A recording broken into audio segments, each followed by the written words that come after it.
અંકલેશ્વરના રાજપીપળા ચોકડી નજીક જીઆરડી જવાનની બાઇકને અકસ્માત નડતા જીઆરડી જવાનનો મોત નીપજ્યું હતું તો બાઇક પર સવાર મહિલાને ગંભીર ઈજા પહોંચતા તેને સારવાર અર્થે ખસેડવામાં આવ્યા હતા।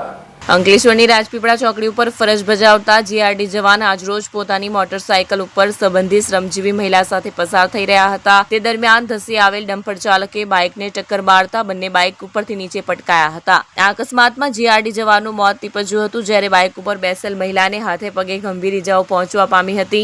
અંકલેશ્વર ગ્રામ રક્ષક દળમાં ફરજ બજાવતા જવાન ગોવિંદ વસાવા આજરોજ તેમની બાઇક પર ફરજ પર જઈ રહ્યા હતા। તે દરમિયાન રાજપીપળા ચોકડી નજીક બેફામ રીતે દોડતા ડમ્પરના ચાલકે બાઇકને ટક્કર મારી હતી। અંકલેશ્વર ગ્રામ રક્ષક દળમાં ફરજ બજાવતા જવાન ગોવિંદ વસાવા આજરોજ તેમની બાઇક પર ફરજ પર જઈ રહ્યા હતા। તે દરમિયાન રાજપીપળા ચોકડી નજીક બેફામ રીતે દોડતા ડમ્પરના ચાલકે બાઇકને ટક્કર મારી હતી, જેમાં સર્જાયેલ માર્ગ અકસ્માતમાં જીઆરડી જવાન અને અન્ય મહિલા હીરાબેન પરમારને ઈજા પહોંચતા તેમને પ્રથમ અંકલેશ્વરની ખાનગી હોસ્પિટલ અને ત્યાંથી ભરૂચ સિવિલ હોસ્પિટલમાં જવાનનું મોત નીપજ્યું હતું, જ્યારે બાઇક સવાર મહિલાને વધુ સારવાર અર્થે સુરત સિવિલ હોસ્પિટલ ખાતે ખસેડાઈ હતી। અકસ્માત સર્જી ફરાર ડમ્પર ચાલક વિરુદ્ધ ગુનો નોંધી કાયદેસરની કાર્યવાહી હાથ ધરી હતી।